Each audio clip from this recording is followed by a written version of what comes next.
अस्सलाम वालेकुम दोस्तों। आज हम लोग अपनी लास्ट क्लास के अंदर जो काम हुआ था, जो टॉपिक्स कराए गए थे, वो पढ़ेंगे और उनका रिवीजन करेंगे डिटेल में। तो आज की क्लास के अंदर, आज की वीडियो के अंदर हम लोग any any and unknown data types पढ़ेंगे, उनका डिफरेंस पढ़ेंगे, रेस्ट पैरामीटर्स पढ़ेंगे, फंक्शन ओवरलोडिंग पढ़ेंगे, सम कॉमन मेथड, कुछ मेथड्स हैं वो उनके बारे में देखेंगे और होमवर्क भी करेंगे जो हमें मिला था। ठीक है, तो ये हमारी आज की वीडियो के अंदर ये सारे टॉपिक्स कवर होंगे। तो शुरू करते हैं। सबसे पहले हम आते हैं any and unknown data types पे। Any and unknown data types, उससे पहले मैं अपने फोल्डर में आ जाता हूँ। मेरे पास क्लास 11 का एक फ़ोल्डर बना हुआ है, उसमें मैं अपना VS कोड खोल लेता हूँ। ओपन विथ कोड, डायरेक्ट मैंने खोल लिया। आप चाहो तो CMD से भी खोल सकते हो यहाँ से। सही है, कोड स्पेस डॉट करके। तो मेरे पास एक मैंने अपना फोल्डर खोल लिया है और मैं अभी क्या करूँगा, अपनी स्क्रीन क्लियर कर दूँगा। सही है, तो मेरे पास कुछ इस तरीके से मेरा कोड एडिटर आ गया है और शुरू करते हैं अननोन एंड एनी। तो सबसे पहले तो अननोन एंड एनी क्या है। अननोन एंड एनी हमारे पास डाटा टाइप्स हैं, जैसे कि डाटा टाइप्स नंबर्स, हमारे पास नंबर्स होते हैं, स्ट्रिंग होता है, बूलियन होता है। ऐसा ही है ना कि यहाँ पे अगर मैं नंबर लिखूंगा तो ये हमारे पास नंबर डाटा टाइप है। मैं स्ट्रिंग लिखूंगा तो ये स्ट्रिंग डाटा टाइप है। सही है, इसी तरीके से तो ये हमारे पास डाटा टाइप्स होती हैं। तो एनी एंड अननोन जो है वो भी हमारे पास डाटा टाइप्स हैं। उनको हम लगा देते हैं इसी तरीके से, बिल्कुल इसी पैटर्न में, वेरिएबल का नाम कॉलन और फिर आगे एनी और अननोन की डाटा टाइप। तो एनी अलग है और अननोन अलग है, लेकिन इनकी जो फंक्शनैलिटी है वो थोड़ी सिमिलर है। देख लेते हैं। एनी की जो डाटा टाइप है, उसका मतलब ये है कि हम लोग कोई भी डाटा टाइप की वैल्यू दे सकते हैं। यहाँ पे मैं स्ट्रिंग भी कर सकता हूँ। सही है, यहाँ पे मैं इसको ट्रू फॉल्स भी यानी बुलियन भी दे सकता हूँ। यहाँ पे मैं इसको फॉल्स भी दे सकता हूँ, बुलियन। सही है, यहाँ पे मैं इसको एरे भी दे सकता हूँ। कोई एरे दे दी मैंने। सही है, कोई एरे दे दी मैंने इसको। तो मैं कुछ भी दे सकता हूँ, किसी भी डाटा टाइप दे सकता हूँ। सेम टू सेम मेरा यही कॉन्सेप्ट अननोन के लिए भी है। मैं कुछ भी दे सकता हूँ, कोई भी डाटा टाइप का की वैल्यू मैं दे सकता हूँ। यहाँ पे मैं कोई स्ट्रिंग भी ले सकता हूँ, यहाँ पे मैं कोई नंबर भी ले सकता हूँ, यहाँ पे मैं कोई ट्रू फॉल्स भी ले सकता हूँ, यहाँ पे मैं एरे भी ले सकता हूँ, और बेशुमार मैं डाटा टाइप्स में दे सकता हूँ। कोई इसमें लिमिट नहीं, मतलब जितने भी मैं जो भी डाटा टाइप मैं सोच सकता हूँ वो दे सकता हूँ। तो एनी एंड अननोन तो चलो हमें समझ आ गया, लेकिन अब बात ये है कि फ़र्क क्या है। तो फ़र्क ये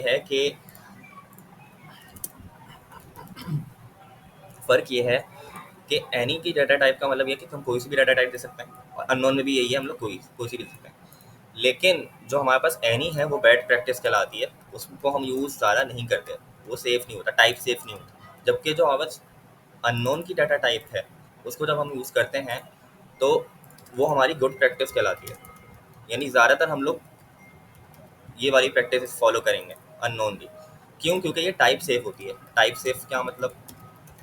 तो टाइप सेफ का मतलब ये है कि इसको मैं आप लोग को ऐसे बताता हूँ कि जैसे कि हमारे पास, अगर मैं इधर आऊँ, मैंने क्या किया, मैं इसको अनकमेंट करता हूँ।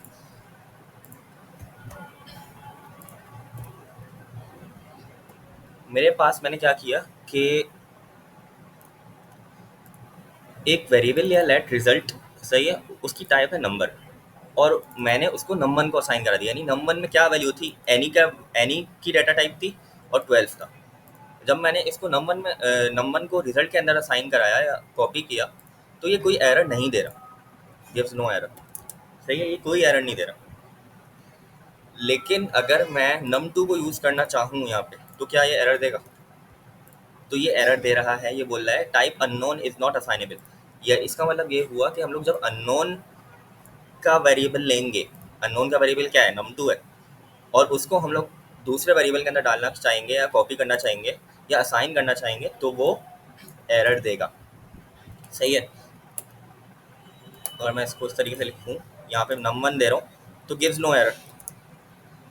अगर मैं num1 दे रहा हूँ तो यहाँ पे कोई एरर नहीं आ रहा। क्यों? क्योंकि हमारा नम वन जो है वो एनी टाइप का है, तो यहाँ पे कोई एरर नहीं दे रहा। लेकिन अगर मैं यहाँ पे num2 का वेरिएबल दे रहा हूँ जो कि हमारी अननोन डाटा टाइप से बिलोंग करता है, तो वो एरर दे रहा है। अब ये एरर की वजह क्या है? एरर की वजह ये है कि जो अननोन का हमारा वेरिएबल है वो वो वो जो अननोन का हमारे पास डाटा टाइप होती है वो ये अलाउ नहीं करती कि हम लोग उस वेरिएबल को हम लोग किसी रिजल्ट के वेरिएबल या किसी भी और वेरिएबल के अंदर उसको कॉपी कर पाएँ, उसको यूज़ कर पाएँ। वो अलाउ ये नहीं करती।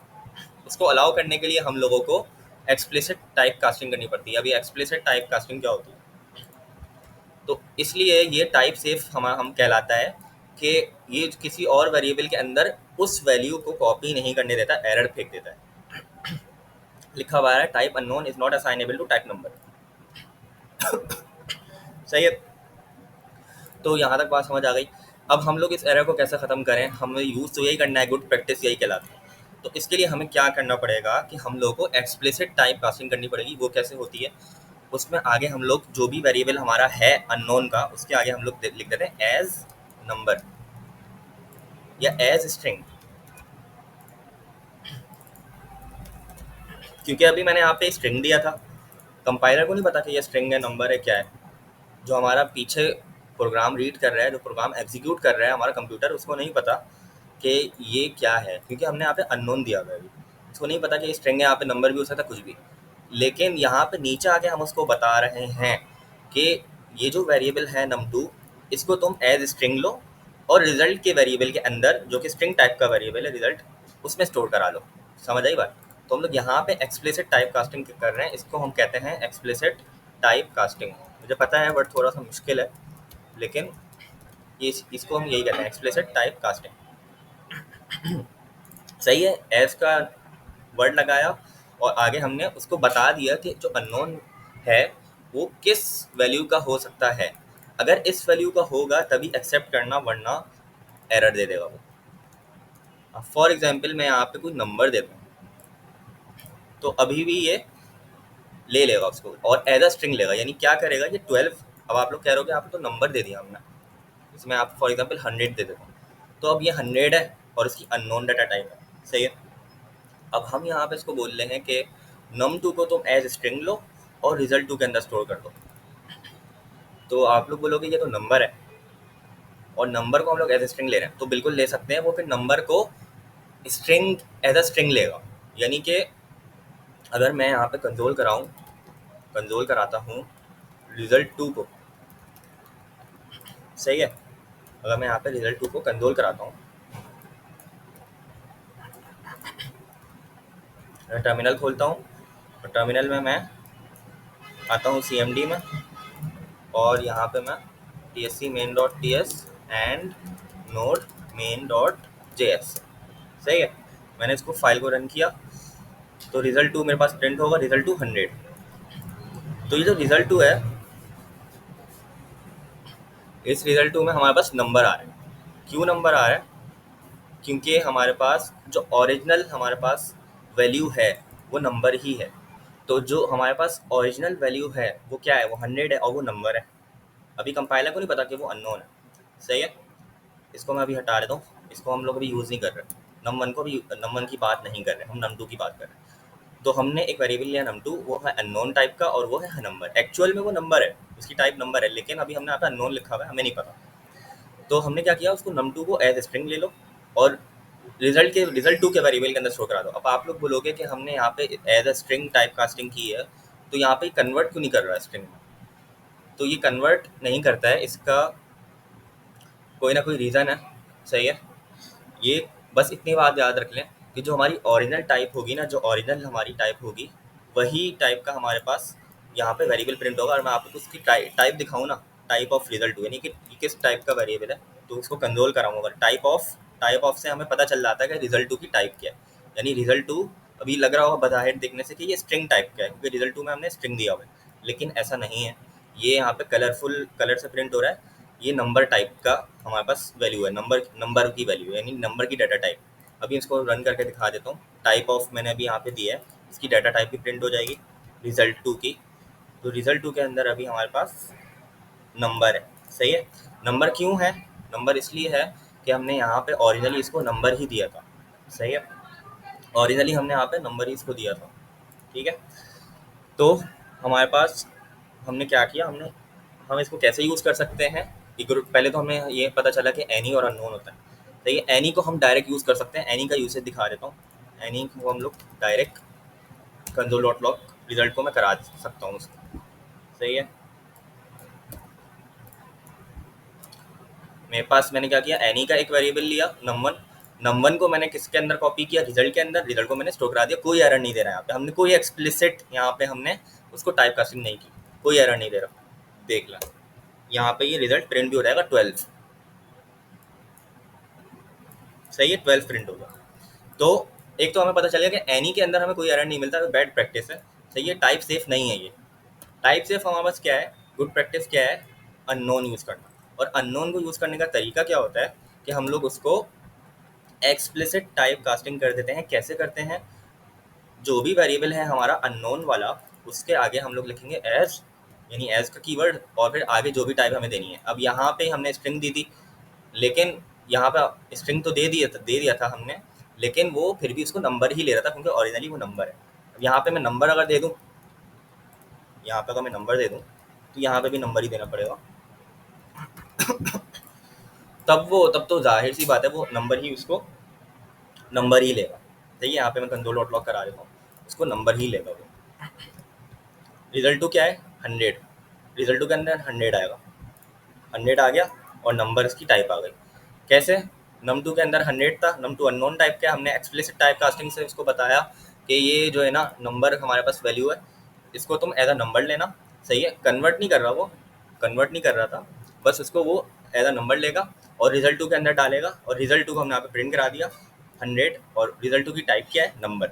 सही है, अगर मैं यहाँ पे इसको स्ट्रिंग कर दूँ ना, अभी स्ट्रिंग कर दूँ, अगर इसको मैं स्ट्रिंग कर दूँ, यानी कि अभी भी 100 ही है ये, लेकिन ये स्ट्रिंग है, स्ट्रिंग का। तो अब क्या होगा, अब देखते हैं। अब आप लोग का क्या ख्याल है, यहाँ पे ये टाइप ऑफ रिजल्ट क्या होनी चाहिए, नंबर या स्ट्रिंग? तो अभी मैंने बताया था कि जो ओरिजिनल हमारे पास वैल्यू होती है उसी की टाइप होती है। तो ओरिजिनल क्या है, स्ट्रिंग। तो ये कॉन्सेप्ट देख लेते हैं कि क्या हमारा कॉन्सेप्ट सही है। स्ट्रिंग ही आना चाहिए हमारा answer, type of result to string आना चाहिए। तो बिल्कुल स्ट्रिंग आ रहा है। सही है, इसका मतलब ये है कि ये एक तरीके से मीनिंगलेस ही हो गया हमारा। हम उसको बता तो रहे हैं एज अ नंबर लो, वो एज अ नंबर भी ले रहा होगा उसको, लेकिन इन दी एंड वो जो ना जो हमारी स्ट्रिंग की वैल्यू है वही आएगी हमारी, और वो स्ट्रिंग टाइप का ही वेरिएबल होगा।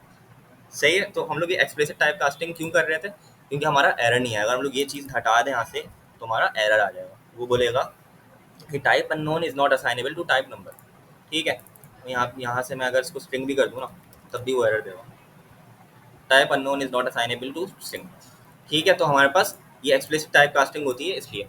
तो फ़र्क ये है दोनों में, दोनों का काम एक ही है, लेकिन ये गुड प्रैक्टिस है, टाइप सेफ है। इसमें हमारे पास रन टाइम पे एरर्स कम आते हैं। हम कंपाइलर को बता देते हैं कि जो भी वेरिएबल है वो किस टाइप का लेना है। यहाँ पे मैं वापस से स्ट्रिंग कर देता हूँ क्योंकि अभी स्ट्रिंग ही है ऊपर, यहाँ पे भी मैं स्ट्रिंग कर देता हूँ। ठीक है, अच्छा, इसका लिखने का एक और तरीका होता है, ये मैंने गलत लिख दिया, gives no error. Type casting कर दी ना, अब तो एरर नहीं देगा ना, गिव्स नो एरर। और ये यहाँ पे भी ये तो एरर है देता ही नहीं है, एनी तो किसी सूरत में एरर देता ही नहीं है, लेकिन ये किस सूरत में एरर नहीं देगा, जब आप यहाँ पे एज स्ट्रिंग लगा दोगे। ठीक है, सही है। अच्छा, एक और चीज़ होती है हमारे पास, इसको लिखने का एक और तरीका होता है, जो अभी हमने चीज़ लिखी, लेट रिजल्ट टू, या रिजल्ट 3 कर देते हैं क्योंकि रिजल्ट 2 का वेरिएबल ऑलरेडी बना हुआ है, num2। यानी कि हम क्या करते हैं कि जो भी हमारे पास वेरिएबल है अननोन का, num2 है, उसको लिखा, उससे पहले हमने इस तरीके से लेस देन और ग्रेटर देन के साइन डाले, और उसको हमने बता दिया कि किस टाइप का होना चाहिए। ये भी एक्सप्लिसिट टाइप कास्टिंग ही कहलाता है, ये भी एक्सप्लिसिट टाइप कास्टिंग ही कहलाता है। बस ये दूसरा तरीका है इसको लिखने का। सही है, अब इसको हम इस तरीके से भी लिख सकते हैं, आपको जो आसान लगता है उस तरीके से आप लिख सकते हो। यहाँ पे ये स्ट्रिंग था तो मैं इसको स्ट्रिंग कर देता हूँ, स्ट्रिंग कर देता हूँ, मसले वाली बात नहीं है। सही है, ठीक हो गया। दूसरा वेरिएबल लिया, सही है, उसको दूसरे तरीके से यही काम हो रहा है, एक्सप्लिसिट टाइप कास्टिंग ही करवा रहे हैं, लेकिन हम लोग दूसरे तरीके से उसको लिख सकते हैं। दो अप्रोच है, दोनों में से आप कुछ भी यूज़ कर सकते हो। सही है, समझ आ गया इतना? तो ये होता है हमारे पास एनी एंड अननोन, और एनी एंड अननोन का डिफरेंस भी बता दिया। ये बैड प्रैक्टिस है, ये गुड प्रैक्टिस है, ये टाइप सेफ है, and this is not type safe, ये टाइप सेफ नहीं है। एरर तो आपको कोई नहीं मिलेगा इसमें, लेकिन आगे जाके ये प्रॉब्लम कर सकता है बड़े कोड में, प्रोग्राम के अंदर, सॉफ्टवेयर्स के अंदर। हम लोग जो गुड प्रैक्टिस है वो ये वही यूज़ करना है। और गुड प्रैक्टिस इस सूरत में क्या है, इस सूरत में गुड प्रैक्टिस ये है कि आप अननोन यूज़ करो और एक्सप्लिसिट टाइप कास्टिंग से उसको बताओ कि किस टाइप का ये वेरिएबल हो सकता है। ठीक है, तो हमने ये चीज़ें सीख ली, आगे चलते हैं। और इसमें कुछ रह तो नहीं गया? हाँ, एक और चीज़, एक लास्ट चीज़ है जो कि इसमें मैं बताना चाहूँगा आप लोगों को। जैसे कि अभी मैंने आप लोगों को बताया था कि यहाँ पे अगर मैं इसको नंबर लूँ, सही है, मैंने अननोन के अंदर एक नंबर ले लिया। अभी मैं फ़िलहाल इसको मिटा देता हूँ, चीज़ें कम कर देता हूँ थोड़ी, और इसको भी मैं इस वाले तरीक़ों को मिटा देता हूँ, इस वाले ये तरीक़ों को मिटा देता हूँ।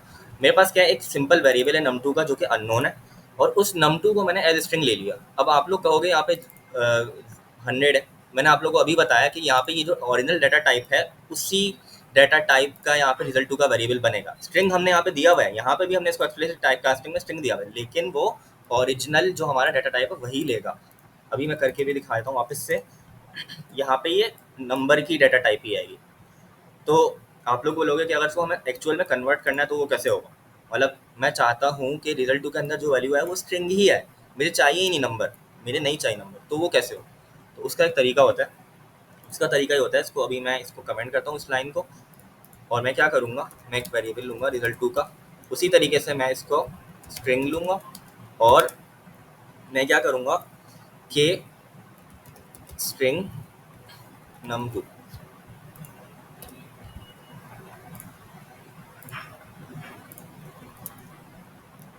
सही है। जैसे कि मेरे पास ये यहाँ पे स्ट्रिंग था, और मैं चाहता हूँ कि ये नंबर हो जाए, नंबर में कन्वर्ट हो जाए।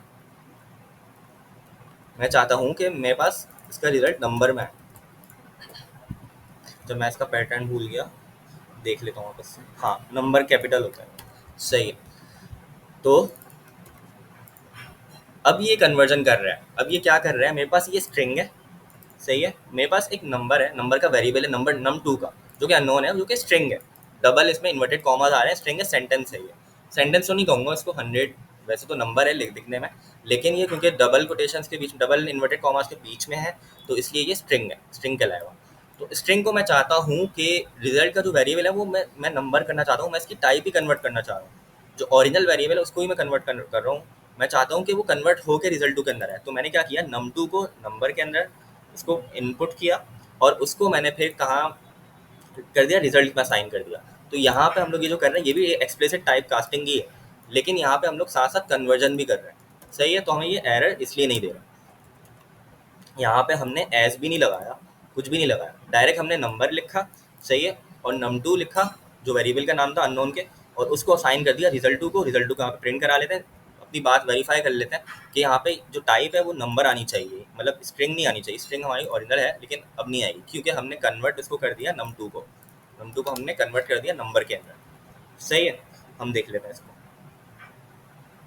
तो हमारे पास नंबर आ गया। हालांकि हमारी ओरिजिनल डाटा टाइप थी स्ट्रिंग की, तो स्ट्रिंग नहीं आया। क्यों नहीं आया? क्योंकि हमने यहाँ पे इसको कन्वर्ट कर दिया इस तरीके से। अब अगर मैं इसको स्ट्रिंग में कन्वर्ट करना चाहूँ तो वो भी हो जाएगा।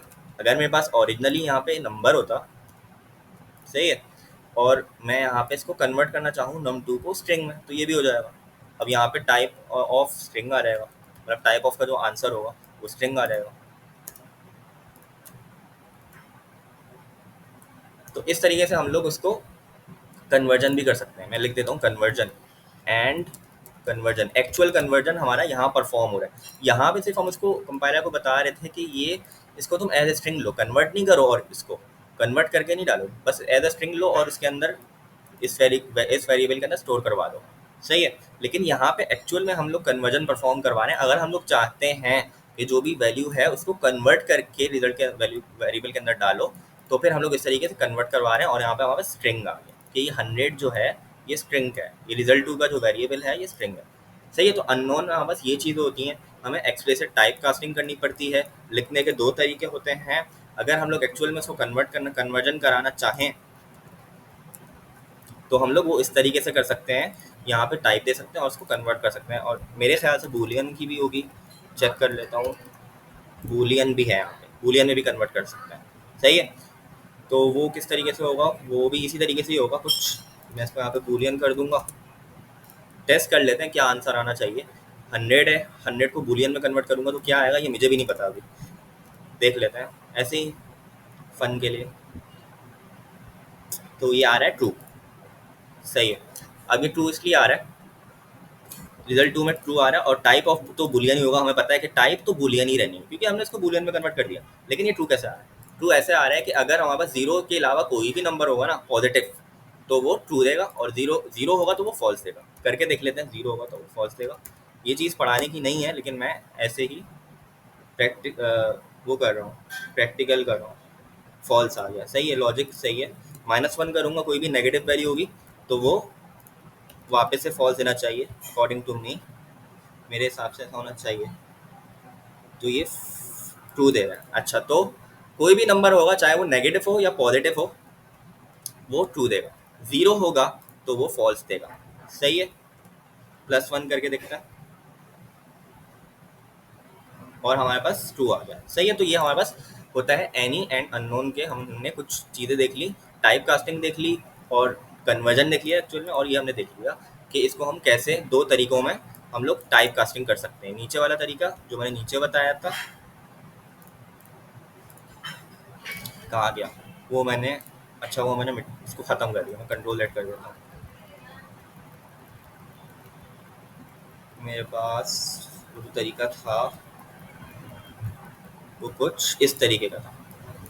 सही है, तो हमने दो तरीके देखे एक्सप्लिसिट टाइप कास्टिंग के, और हमने एनी एंड अननोन का डिफरेंस भी समझ लिया कि गुड प्रैक्टिस है वो बैड प्रैक्टिस है, और टाइप सेफ है वो नॉट टाइप सेफ है। अब हम स्टार्ट करते हैं रेस्ट पैरामीटर्स, जो कि हमारा सेकंड टॉपिक है। वो रेस्ट पैरामीटर्स क्या होता है, तो उससे पहले हम लोग चलते हैं अपने फोल्डर के अंदर और हम लोग आते हैं फंक्शन की फाइल। तो फंक्शन तो आप लोगों को पता ही होगा, फंक्शन पढ़ा है आप लोगों ने कि क्या होता है फंक्शंस।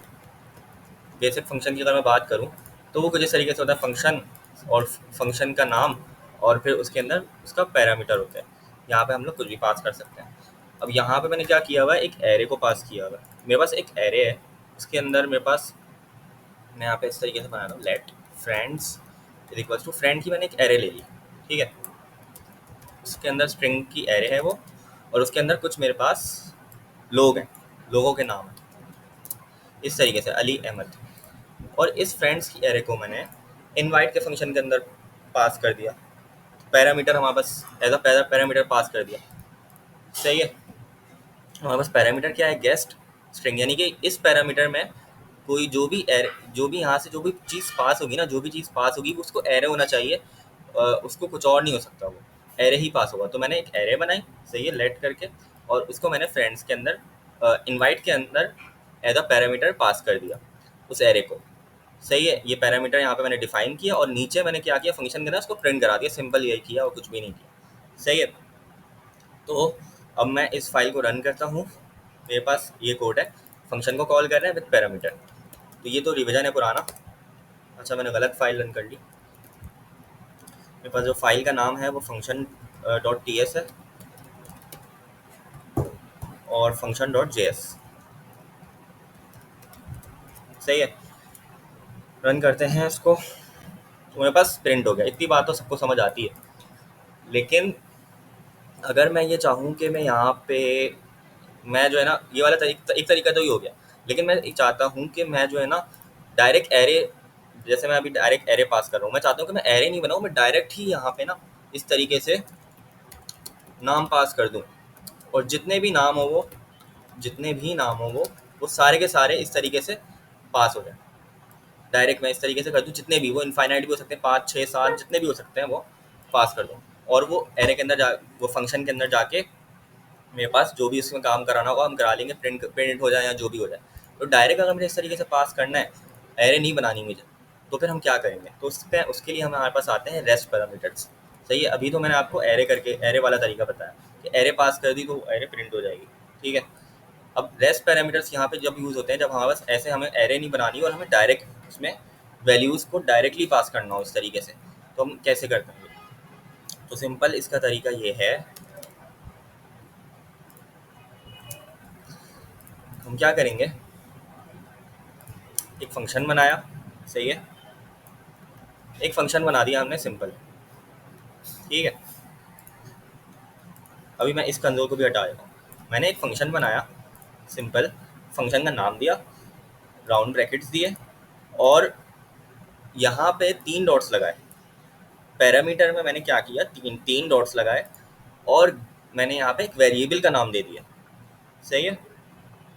वेरिएबल का नाम कुछ भी हो सकता है, मैंने गेस्ट दे दिया, मैं चाहता तो गेस्ट कर देता, सही है, मैंने गेस्ट दे दिया, कुछ भी दे सकते हो आप, वो आपकी मर्जी है, नाम कुछ भी हो सकता है। ये 3 डॉट्स लगाने लाजमी है, और यहाँ पे कॉलन लगा के स्ट्रिंग की एरे दे दी। इसका मतलब क्या हुआ कि ये तो एज अ एरे ले रहा है, लेकिन ये रेस्ट पैरामीटर है। अब होगा ये कि हमें यहाँ पे एरे पास करने की ज़रूरत नहीं है, हम यहाँ पे डायरेक्ट वैल्यूज़ पास कर सकते हैं ना। हम एरे, हमें हमें एरे पास करने की ज़रूरत नहीं है, जैसे हम पहले कर रहे थे। हम डायरेक्ट यहाँ पे वैल्यूज़ पास कर सकते हैं, मैं जितनी भी यहाँ पे वैल्यूज़ और ले सकता हूँ, सही है, मैं ऐसे जितने भी वैल्यूज़ आगे ले सकता हूँ वो मेरे ऊपर है, इस तरीके से, ठीक है। तो जितने भी वैल्यूज़, डायरेक्ट मैंने एरे भी कुछ नहीं बनाया, डायरेक्ट मैंने वैल्यूज़ पास कर दी, सही है। तो इस तरीके से हम लोग रेस्ट पैरामीटर्स के थ्रू कुछ भी पास करवा सकते हैं ऊपर। अब ये होगा क्या कि ये जितने भी वैल्यूज़ है ना, ये जितनी भी वैल्यूज़ है, 5 वैल्यूज़ है, ये जाएंगी इनवाइट टू के फंक्शन में। इनवाइट टू का फंक्शन जब कॉल होगा तो ये parameter as a rest parameter pass होगा, यहाँ पे पास होगा, और यहाँ पे पास होने के बाद ये गेस्ट के अंदर आ जाएगा। गेस्ट के अंदर आ गया, अब गेस्ट के अंदर आ गया, अब जब जो भी आपको काम कराना है गेस्ट के साथ वो करवा लो। मुझे कंसोल करवाना था, तो मैं क्या करूँगा, मैंने अपना वापस से कंसोल डॉट लॉग लगाया, और ये चीज़ मैं समझाता हूँ ये क्या हो रहा है। कंसोल डॉट लॉग के अंदर मैंने गेस्ट लिखा, गेस्ट मेरा क्या था, वेरिएबल का नाम, और डॉट जॉइन कर दिया। अब ये जॉइन का मेथड है, सही है। तो इस ये मेथड कुछ भी नहीं कर रहा, सिर्फ ये कर रहा है ये मेथड कि ये जितने भी नेम्स हैं ना मेरे पास, जितने भी मेरे पास नेम्स हैं उनके बीच में ये सिंबल आ जाएगा और ये प्रिंट हो जाएगा, बस। ये कुछ भी नहीं कर रहा, ये कर रहा है। देख लेते हैं इसको क्या होगा। मैंने इनवाइट टू का फंक्शन कॉल किया, रेस्ट पैरामीटर्स कॉल हुए, रेस्ट पैरामीटर्स में पास हुआ ये पूरी लिस्ट, सही है, लिस्ट कह लें इसको, जितने भी आइटम्स हैं ये सारे आइटम्स पास हुए। और यहाँ पे जब पास हुए तो यहाँ पे गैस का जो वेरिएबल था इसके अंदर ये सारे सेव हो गए, और उसके बाद हम लोग इसको गैस को हमने ज्वाइन करा दिया। अब ज्वाइन, यहाँ पे ज्वाइन का मतलब क्या है, ज्वाइन का मतलब ये है कि जितने भी एलिमेंट्स हैं हमारे पास वो सारे के सारे हमारे पास एक ही स्ट्रिंग के अंदर ज्वाइन हो गए, और जो सेपरेट उनको हम कर रहे हैं वो हम लोग इस आइटम के थ्रू सेपरेट कर रहे हैं। यहाँ पे हम कॉमा लगा देते तो कुछ और हो जाता, यहाँ पे हम लोग अगर स्लैश लगा देते तो कुछ और हो जाता, सही है। इस तरीके से जो भी हम एलिमेंट देंगे उससे वो सेपरेट हो जाएगा। एच लगाऊँ तो बीच में एच आ जाएगा, सबके बीच में एच, तो कॉमा लगाऊंगा तो कॉमा आ जाएगा, ठीक है। इस तरीके से हम लोग gas parameters, as a gas parameters हम लोग इन आइटम्स को पास कर सकते हैं। Sorry, rest parameters, gas parameters बोल दिया मैंने, रेस्ट पैरामीटर्स, सही है। तो रेस्ट पैरामीटर्स में हम लोग एज अ रेस्ट पैरामीटर ऐसे हम जितने भी हमारी लिस्ट होगी, चाहे वो 1 हो या 1000 हो, हम लोग ऐसे पास कर सकते हैं, ठीक है। और यहाँ पे 3 डॉट्स लगाना ज़रूरी है, 2 नहीं लगा सकते, 4 नहीं लगा सकते, 5 नहीं लगा सकते, तीन ही लगाना ज़रूरी है, सही है, 3 ही लगाना ज़रूरी है, 3 डॉट्स।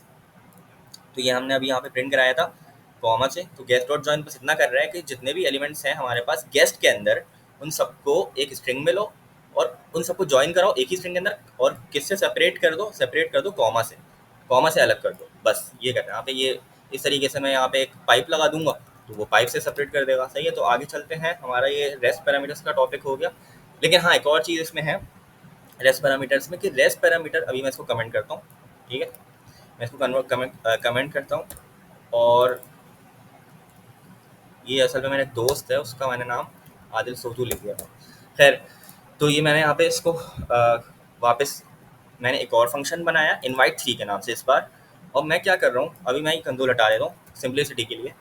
हो क्या रहा है अब गौर से देखिएगा। सबसे पहले हम लोग पैरामीटर्स देख लेते हैं, पैरामीटर्स क्या है। तो पैरामीटर्स हमारे पास जो हैं इसमें गौर से देखो अगर, तो यहाँ पे सेकंड पैरामीटर में गैस रेस्ट पैरामीटर है, सही है। रेस्ट पैरामीटर हमारे पास, यानी 3 डॉट्स कहाँ आ रहे हैं, सेकंड पैरामीटर में। और पहला जो पैरामीटर है फंक्शन का, उसमें क्या है, उसमें सिंपल एक वेरिएबल है जो कि स्ट्रिंग है, नॉर्मल पैरामीटर है, जो उनको पढ़ के आते ही रहे, नॉर्मल पैरामीटर। तो अब होगा क्या कि जब हम लोग यहाँ से लिस्ट पास करेंगे ना, तो पहला वाला जो आइटम होगा वो पहले वाले पैरामीटर में जाएगा, सही है। यानी इसकी मैपिंग कुछ इस तरीके से होगी। अगर मैं आप लोग को स्क्रीनशॉट लेके पेंट में खोलता हूँ उसको, इसकी जो मैपिंग होगी ना, इसकी जो आपस में मैपिंग होगी वो इस तरीके से होगी। पहला पैरामीटर जाएगा यहाँ पे पास होगा, अली जाएगा होस्ट के अंदर, सही है। और बाकी जितने भी पैरामीटर्स हैं ये सारे के सारे कहाँ जाएंगे, सेकंड पैरामीटर जो कि रेस्ट पैरामीटर है, गेस्ट के अंदर जाएंगे। तो होगा क्या, होस्ट के अंदर अली आ जाएगा, गेस्ट के अंदर हमारे पास जो कि रेस्ट पैरामीटर है उसके अंदर हमारे पास ये 4 लोग आ जाएंगे। सही है, बात समझ आ गई, कॉन्सेप्ट क्लियर हो गया। दूसरी चीज मैंने क्या लिखा है, rest parameter is always last one. Rest parameter जो होता है ना वो हमेशा लास्ट में आएगा, उसको आप पहले नहीं कर सकते, ये नहीं हो सकता। करके भी दिखा देता हूँ। अगर मैं इसको यहाँ से कैंसिल आउट करूँ और मैं इसको पहले लगा दूँ तो ये एरर देगा, बोलेगा guest is declare but it's value is never read, rest parameter must be last in parameter, last होना चाहिए। सही है, तो मैं इसको वापस से लास्ट में ले आता हूँ। यहाँ पे मैं जितने भी पैरामीटर डालना चाहूँ कर सकता हूँ। मैं एक और बना देता हूँ होस्ट 2 के नाम से। मैंने अब क्या होगा, अब आप लोग समझदार हो, खुद ही समझ जाओगे। होस्ट में कौन जाएगा, अली। दूसरा होस्ट मेरे पास कौन है, अहमद। बाकी जितने भी बचे वो सारे गेस्ट हो गए, रामेश, ताहिर, आदिल, ये तीनों गेस्ट हो गए। तो पहला होस्ट अली, दूसरे होस्ट से किसकी मैपिंग हो गई, दूसरे पैरामीटर यानी अहमद। बाकी जितने भी पैरामीटर्स बचे, बाकी जितने भी आइटम्स बचे वो सारे रेस्ट पैरामीटर्स के अंदर हमारे पास आ जाएंगे। सही है, तो इतनी बात समझ आ गई, आगे चलते हैं। ये हमारा हो गया। अब मैं यहाँ पे वापस से जो मैंने कॉपी किया था वो मैं लगा देता हूँ इस तरीके से। तो होगा क्या, इसमें कुछ भी नहीं हो रहा। कंसोल डॉट लॉग में मैंने होस्ट को प्रिंट करा दिया था। सही है, होस्ट क्या था, यही होस्ट वाला जो था, ये जो होस्ट है अली, इसके अंदर अली आ जाएगा, होस्ट प्रिंट हो गया था। और गेस्ट में मैंने क्या प्रिंट कर दिया था, गेस्ट को मैंने प्रिंट करा दिया था, you are invited to my party. तो वो जितने भी गेस्ट होंगे उन सबको वो बोल देगा you are invited to my party. Host का ये बता दी, होस्ट में क्या प्रिंट होगा, ये वाली चीज़ प्रिंट हो जाएगी। इसमें क्या था, अली। गेस्ट में क्या प्रिंट होगा, ये वाली चीज़ प्रिंट हो जाएगी। इसमें क्या था, ये सारे। सही है, तो पहला पैरामीटर पहले से मैप हुआ, बाकी जितने भी बच गए वो रेस्ट पैरामीटर में चलेगा। इसको एक दफ़ा रन करके दिखा देता हूँ। तो अली वापस होस्ट में आएगा, बाकी जितने भी बचे वो you are invited to my party. सही है, आगे चलते हैं। मैं इसको वापस से कमेंट करता हूँ। और ये हो गया हमारा रेस्ट पैरामीटर। अब हम आते हैं फंक्शन ओवरलोड। ठीक है, ये थोड़ा सा कॉम्प्लेक्स तो मैं नहीं कहूँगा, आसान टॉपिक है। सही है, लेकिन थोड़ा सा मुश्किल लग सकता है पहली नज़र में, उसके बाद आप लोगों को ईजी लगेगा ये। ठीक है, आगे चलते हैं।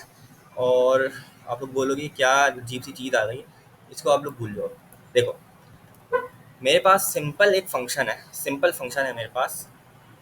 क्या फंक्शन है, सिंपल मेरे पास एक फंक्शन है फंक1 के नाम से। इसके अंदर एक आर्ग्यूमेंट है एनी टाइप का, दूसरा आर्ग्यूमेंट है एनी टाइप का। ठीक है, इतनी बात समझ आ गई। अंदर क्या हो रहा है, रिजल्ट एक वेरिएबल बनाया, arg1 प्लस हो रहा है arg2 में। सही है, इतनी बात समझ आ गई। तीसरी की चीज़ क्या है, रिटर्न रेस। इसको भी मैं अभी मिटा देता हूँ। सही है, इसको भी मैं अभी मिटा देता हूँ। तीसरी चीज़ क्या है, रिटर्न रेस, यानी कि रिटर्न कर दो रेस। अब मैं इस फंक्शन को एक बार कॉल करा देता हूँ, फंक1 को।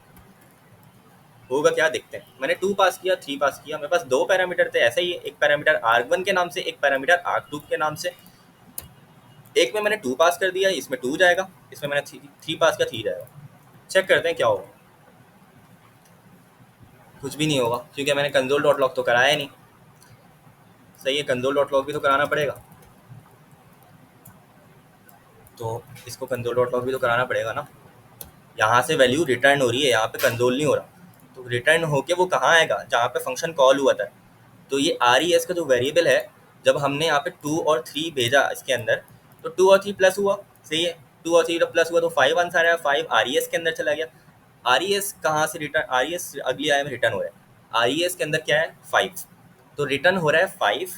सही है, जो कि वेरिएबल किसके वेरिएबल के अंदर है, RES। तो RES का वेरिएबल रिटर्न होके कहाँ आ रहा है, इधर ही आ रहा है।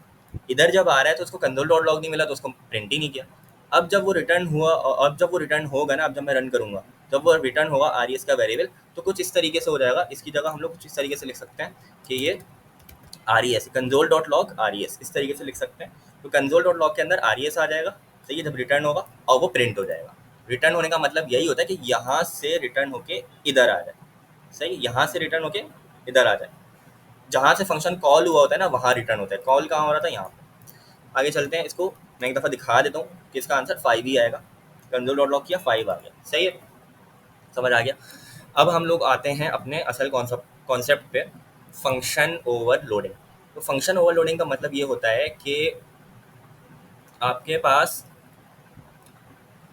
मल्टीपल, आप जो है ना कुछ सिग्नेचर्स बना देते हो। फंक्शन ओवरलोडिंग के सिग्नेचर्स बना देते हो मल्टीपल। कैसे, देख लेना। जैसे कि इस तरीके से, इसको मैं भी हटा देता हूँ।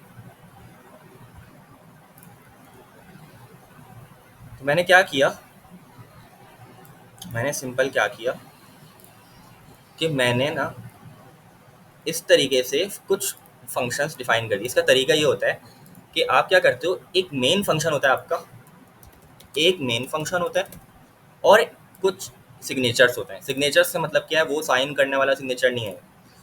सिग्नेचर में यहाँ पे मतलब ये है कि आप क्या करोगे, फंक्शन लिखोगे और जिस जो मेन फंक्शन है आपका वही नाम दोगे। सही है, और यहाँ पे आप कुछ आर्ग्यूमेंट्स डिफाइन कर दोगे। एक आर्ग्यूमेंट 1 स्ट्रिंग का, आर्ग्यूमेंट 2 स्ट्रिंग का, और उसकी रिटर्न टाइप भी डिफाइन कर दोगे। फंक्शन की रिटर्न टाइप क्या होगी, नंबर। इसी तरीके से आप एक और सिग्नेचर दोगे और सिग्नेचर के अंदर नंबर होगा, नंबर होगा। सही है, जैसे कि नंबर नंबर और यहाँ पे नंबर। फिर आप एक और फंक्शन डिफाइन करोगे उसी नाम से। यहाँ पे नोट करें, फंक्शन का नाम सेम रह रहा है। सिग्नेचर हमारा जो होता है ना, सिग्नेचर जो हमारे होते हैं वो उसी नाम से होते हैं जो मेन फंक्शन के। और दूसरी बात है कि सारे सेम नाम से ही बनेंगे और उसी नाम से बनेंगे जो मेन फंक्शन का नाम होगा। तो तीसरा हमने सिग्नेचर क्या बनाया, बूलियन बूलियन, और रिटर्न टाइप भी बूलियन। चौथा हमने क्या बनाया, स्ट्रिंग नंबर स्ट्रिंग।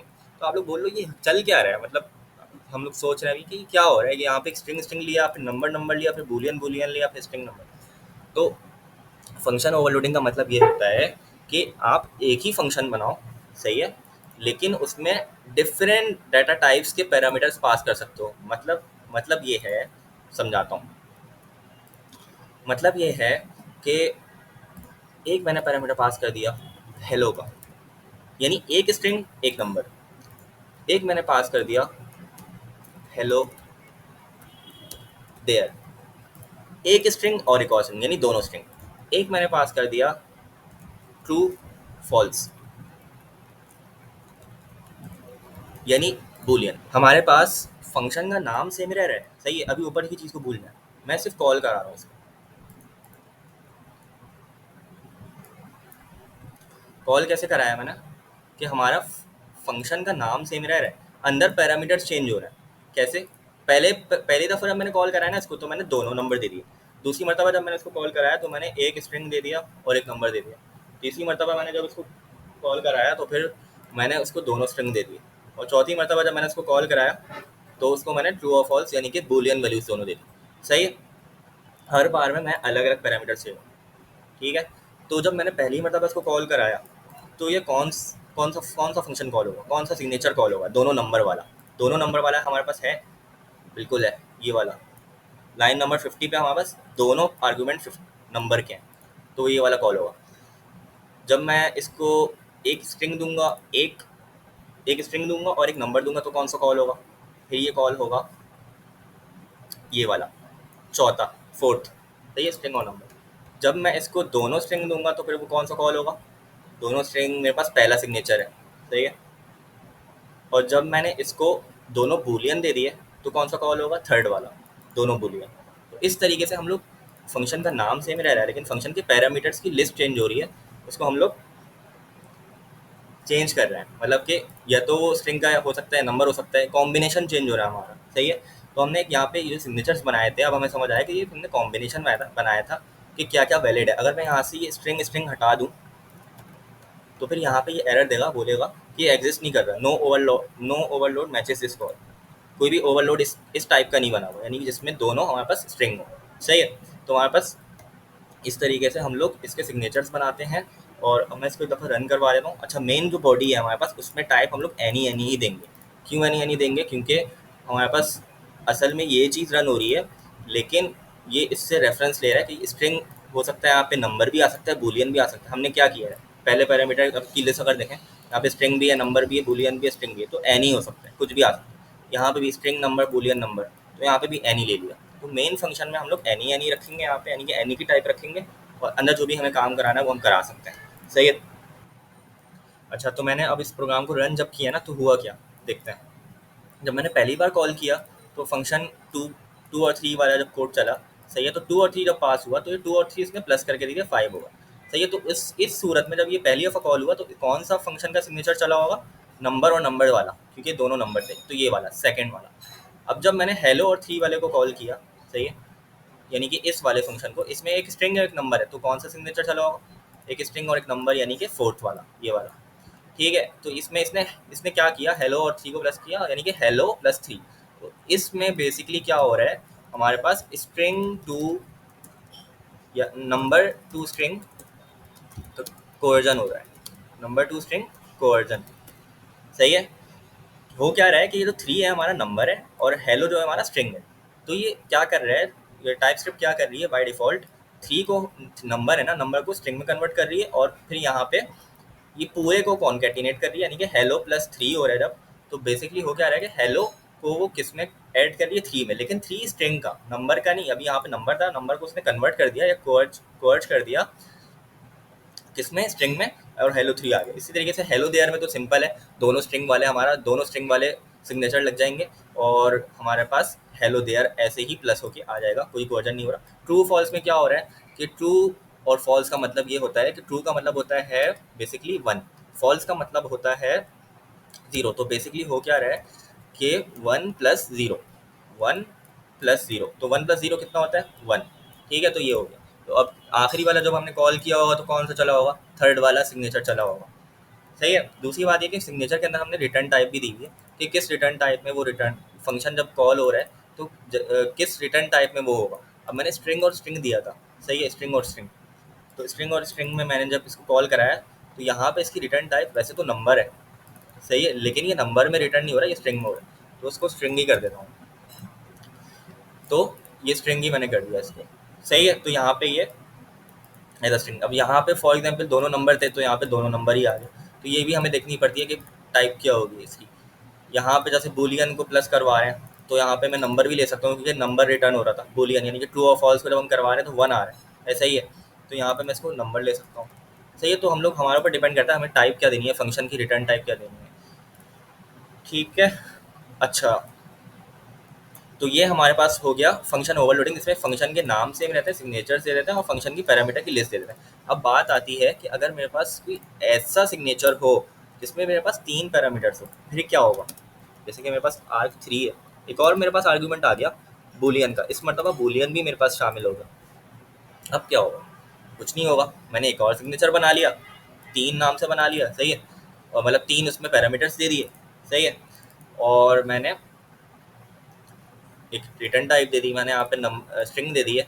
मैं कुछ भी दे सकता हूँ, यहाँ पे स्ट्रिंग भी दे सकता था, वो डिपेंड करता है। अब इसको कॉल जब मैं कराऊंगा तो कॉल कराने का क्या तरीका है, कॉल तो कराने का यही तरीका है, सिंपल। फंक वन लिया और मैंने इसके पैरामीटर्स दे दिए। पैरामीटर में पहला क्या था, स्ट्रिंग, दूसरा नंबर, हेलो, हेलो दे दिया, दूसरा नंबर है थ्री, सही है, और मैंने तीसरा पैरामीटर क्या दे दिया, तीसरा पैरामीटर है बूलियन, तो मैंने ट्रू दे दिया। इसको भी चला के देख लेते हैं, आखिरी वाला, ये क्या, इसका आंसर क्या आएगा। तो अभी तो ये दे देगा ना, मैं इसको आर्क थ्री भी दे देता हूँ, आर्क थ्री। लेकिन एक प्रॉब्लम, प्रॉब्लम ये है कि आर्क थ्री हर उसमें एग्जिस्ट नहीं कर रहा। तो अब इसका क्या इलाज करें हम लोग। आर्क थ्री मैंने यहाँ पे लिख तो दिया, यहाँ पे अगर मैं आर्क थ्री लिखता हूँ तो ये मुझे इस तरीके से देगा, सही है। तो हमने क्या किया कि यहाँ पे भी आर्क थ्री लिख दिया, तो इस तरीके से ये हो गया। क्वेश्चन मार्क लगा दूंगा मैं यहाँ पे। क्वेश्चन मार्क से ये होता है कि ये ऑप्शनल पैरामीटर है, सही है। अब जब मैंने पहली मरतबा फंक्शन कॉल किया है ना, तो पहली मरतबा जब मैंने फंक्शन कॉल किया तो उसमें दो ही पैरामीटर थे, मुझे आर्क थ्री की ज़रूरत नहीं पड़ी। जब मैंने दूसरी मरतबा कॉल किया तो उसमें भी दो फंक्शन थे, इसमें आर्क थ्री की ज़रूरत नहीं पड़ी। तीसरी मरतबा यही हुआ, चौथी मरतबा भी यही हुआ, पाँचवीं मरतबा जब मैंने कॉल किया, सही है, तो उसमें मेरे तीन पैरामीटर मिले, तीनों पैरामीटर मुझे मिल गया, तब इसकी ज़रूरत पड़ी, फिर ऑप्शनल नहीं है। अब ये चीज़ मैंने कहाँ से देखी, तो ये मैंने चैट जीपीटी से देखी है, इस तरीके से कि हमारे पास जो फंक्शन था हमारे पास ऐसे था कि एक मरतबा हमने सिग्नेचर बनाया 2 पैरामीटर का, दूसरी मरतबा हमने सिग्नेचर बनाया 2 पैरामीटर, तीसरी मरतबा जब हमने सिग्नेचर बनाया तो हमने 3 पैरामीटर का सिग्नेचर बनाया जिसमें 3 पैरामीटर्स पास हो रहे हैं। सही है। तो यहाँ पे जब मैंने इसको तीसरी मरतबा रन किया, यहाँ पे चैटजीपीटी रन करवाया तो 3 पैरामीटर्स पास हो रहे हैं। समझ आई? तो इस तरीके से हम लोग 3 पैरामीटर 4 पैरामीटर भी ले सकते हैं। तो ये फंक्शन ओवरलोडिंग का कॉन्सेप्ट है। इसको मैं रन करा के देख लेता हूँ कि ये रन हो रहा है या नहीं हो रहा। यहाँ पे ट्रू भी प्रिंट होना चाहिए, यहाँ पे चेक कर लेते हैं। हेलो 3 ट्रू, तीनों चीज़ें कॉन्कैटिनेट हो रही हैं, प्लस का साइन लगा हुआ है ना, तो हेलो 3 ट्रू बिल्कुल सही आ रहा है। अब आप लोग कहोगे चलो सही है, ये बात तो मैंने मान ली। अब इसमें आती है एक और चीज़ कि अगर अगर मैंने जो है ना हर फंक्शन के लिए, फंक्शन मैंने ओवरलोडिंग कर ली, मैंने उसके पैरामीटर भी चेंज कर लिए। अगर मैंने, अब आप लोग बोलोगे कि अगर आप लोगों को, या अगर मुझे एक चीज़ है, जैसे कि मैंने ये वाला फंक्शन किया 2 3, दूसरी मरतबा में मैं चाह रहा हूँ कि कुछ और परफॉर्म हो, मतलब एक मरतबा ये लॉजिक रन हो गई, अब हर फंक्शन के लिए यही चीज़ रन हो रही है, ऐसा ही है। हर फंक्शन के लिए मैं चाहता हूँ कि इस फंक्शन के लिए ये चीज़ रन हो, और मैं चाहता हूँ कि दूसरी मरतबा जो दूसरा फंक्शन है उसके लिए ये चीज़ रन हो। मतलब हर फंक्शन के लिए मैं अलग अलग चाह रहा हूँ। सही है। हर फंक्शन के लिए मैं अलग अलग चीज़ें चाह रहा हूँ कि ये लॉजिक, ये वाली जो लॉजिक है वो इस फंक्शन के लिए रन हो, और ये वाला जो फंक्शन है उसके लिए ये लॉजिक रन हो। तो ये कैसे कर सकते हैं? तो इसका तरीका भी ईजी है, देख लेता है। इसमें हमें इफ एल्स से खेलना पड़ेगा, इफ एल्स लगाना पड़ेगा इस तरीके से। तो चेक कर लेते हैं कैसे होगा ये।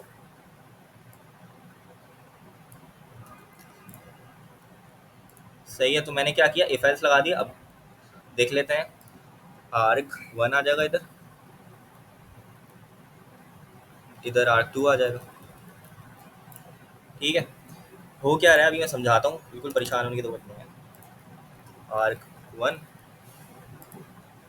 आर्क 2, इस तरीके से। यहाँ इसी तरीके से यहाँ पे भी आर्क 1 आ जाएगा, यहाँ पे आर्क 2 आ जाएगा।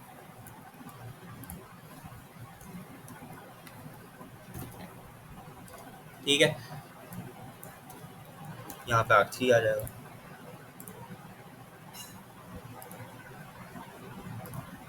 यहाँ पे भी सेम टू सेम यही है कहानी, कि जो आखिरी एलसिफ है उसमें भी आर्क 1, आर्क 2, यहाँ पे भी आर्क 3 आ जाएगा। अब हो क्या रहा है अभी मैं समझाता हूँ। आर्क 1, आर्क 2 और आर्क 3। ठीक है। तो मैंने क्या किया, मैंने इसमें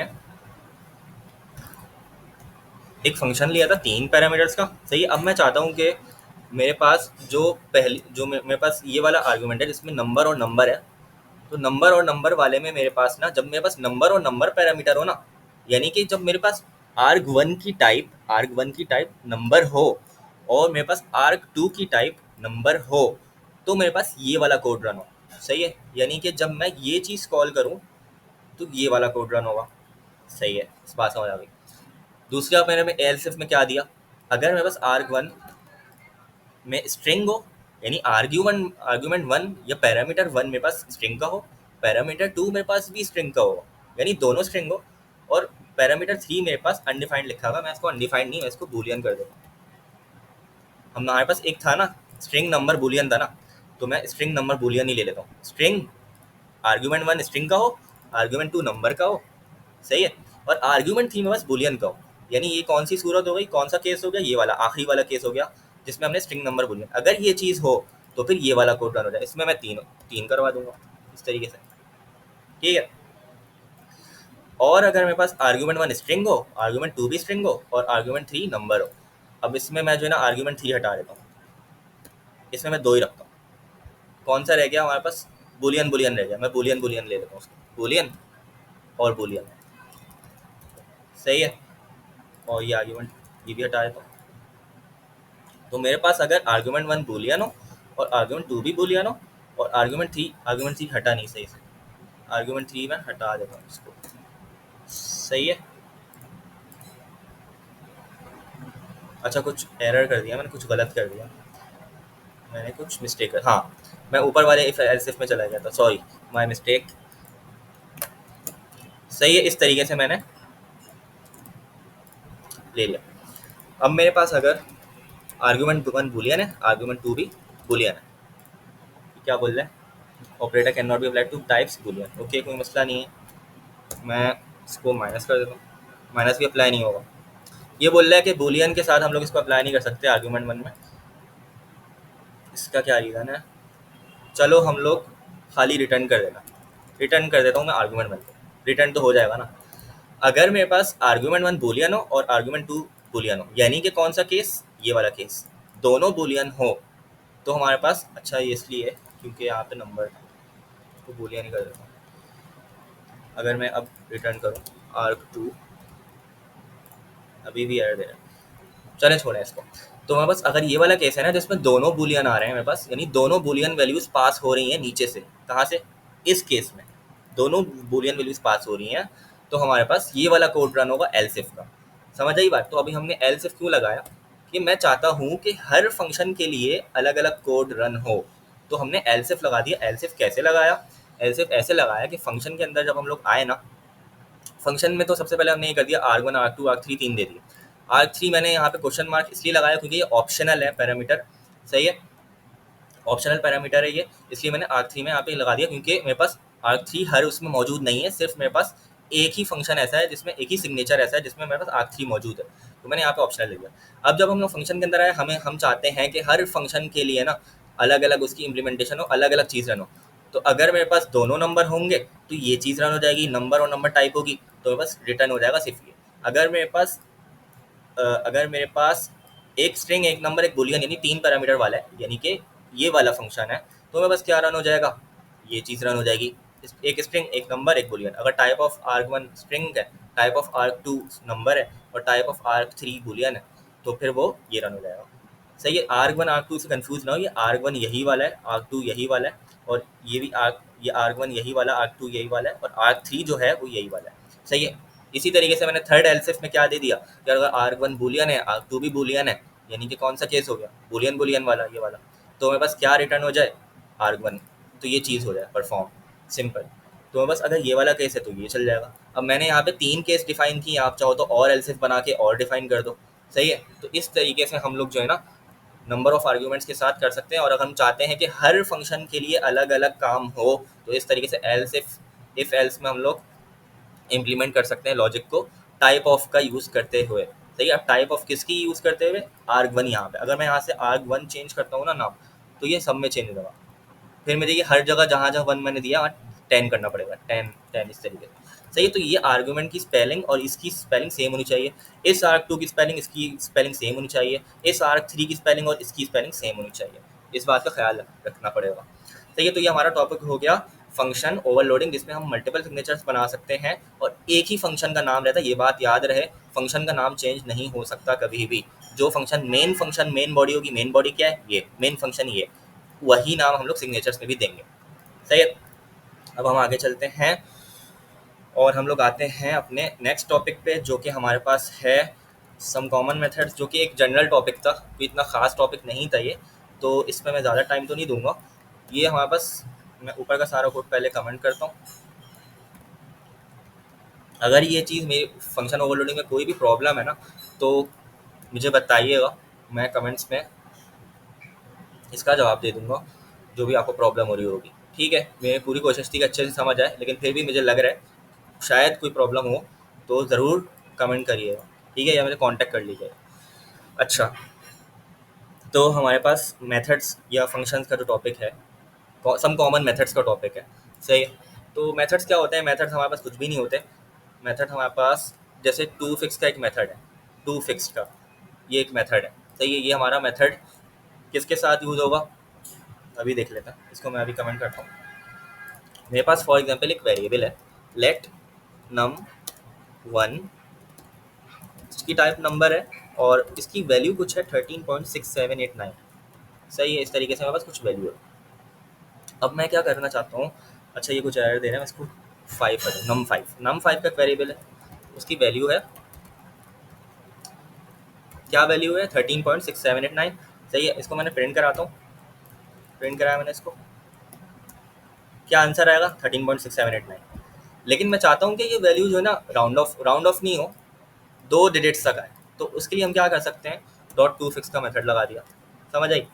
जब आप यहाँ पे num5 के आगे ना एक डॉट लगाओगे ना, तो आपके पास जितने भी मेथड्स हैं सारे के सारे वो सारे मेथड्स दिख जाएंगे। टू एक्सपोनेंशियल का मेथड है, ये कुछ काम करता होगा, मुझे नहीं पता क्या करता है। टू फिक्स का मेथड है जो अभी हम पढ़ रहे हैं। टू लोकल स्ट्रिंग का, to precision, to string value of, सारे मेथड हैं, ये सारे मेथड्स कहलाते हैं। इनको हम यूज़ कर सकते हैं। अभी हम फॉर एग्जांपल टू फिक्स की बात कर रहे हैं, तो टू फिक्स ले लेते हैं। तो टू फिक्स्ड और आगे इसके पैरामीटर आएगा इस तरीके से टू।